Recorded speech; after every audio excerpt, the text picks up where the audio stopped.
மிகச்சிறப்பு வாய்ந்த அந்த திரு ஆபரண பெட்டியானது சரங்குத்தி ஆலிலே இருந்து கிளம்பி மீண்டும் நாம் காத்து கொண்டிருக்கக்கூடிய மகரஜோதி பெருவிழா இருக்கிறதே, அந்த மகரஜோதி பெருவிழாவிற்கான அருமையான தருணத்திற்காக மிகச்சிறப்பாக சன்னதியை நோக்கி வரக்கூடிய அருமையான தருணத்திற்காக நாம் காத்து கொண்டிருக்கிறோம்.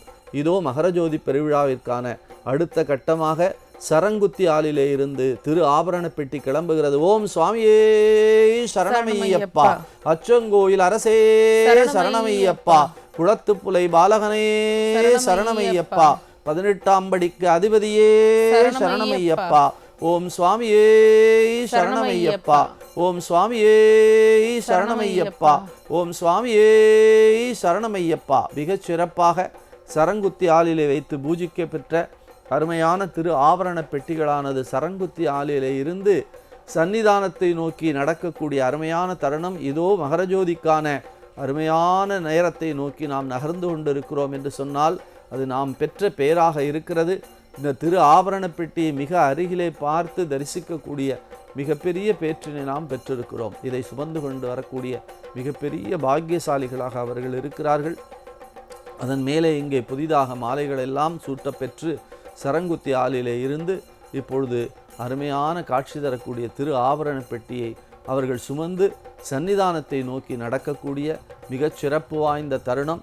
இங்கே இருந்து சன்னிதானத்திற்கு செல்லக்கூடிய அந்த தருணம்தான் நாம் ஜோதியை தரிசிக்கக்கூடிய தருணமாக இருக்கிறது. அந்த அருமையான தருணத்திற்காக நாம் காத்து கொண்டிருக்கிறோம். எல்லாம் வல்ல எம்பெருமானுடைய திருவருளானது எல்லோருக்கும் பெற வேண்டும், எல்லோரும் இன்புற்று வாழ வேண்டும் என்ற உயர்ந்த நோக்கம் நம்முடைய சனாதன தர்மம் என்று சொல்லக்கூடிய இந்து சமயத்தினுடைய நோக்கமே உலகமெல்லாம் சிறந்து வாழ வேண்டும், நாம் நம்முடைய வழிபாடு செய்பவர்கள் மட்டும் சிறந்து வாழ வேண்டும் என்று எப்பொழுதும் பிரார்த்தனை செய்பவர்கள் அல்ல. நம்முடைய நோக்கம் எல்லா உயிர்களும் இன்புற்று இருக்க நினைப்பதுவே அல்லாமல் வேறொன்றறியேன் பராபரமே. அதுதான் நம்முடைய தாய்மான சுவாமி சொல்லுகிறார். சர்வே ஜனா சுகினோ பவந்து என்று வேதம் தினசரி ஆலயங்களிலே ஓதுகின்ற பொழுதெல்லாம் சொல்லப்பட்டு கொண்டே வருகிறது. மிகச் சிறப்பாக சம்பந்த பெருமான் பாடுவார்.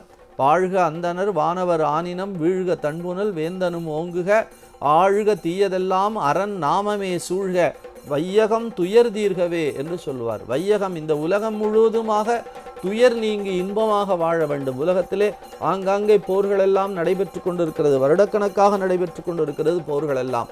நம்முடைய பிரார்த்தனை எல்லாம் இந்த உலகம் போரில்லாத உலகமாக, அமைதியான உலகமாக, இன்பமயமான உலகமாக, மக்கள் அச்சமின்றி வாழக்கூடிய மிகச்சிறந்த உலகமாக இருக்க வேண்டும் என்பதுதான் நம்முடைய சிறந்த பிரார்த்தனையாக இருக்கிறது.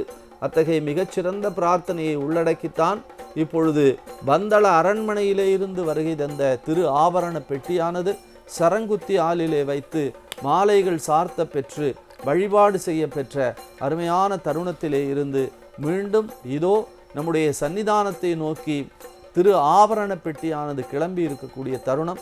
இந்த தருணத்தை நம்முடைய புதுகை பைந்தமிழ் செல்வி பாரதி அவர்கள் தொடர்ந்து வர்ணனை செய்வார்கள். சுவாமியே சரணம் ஐயப்பா.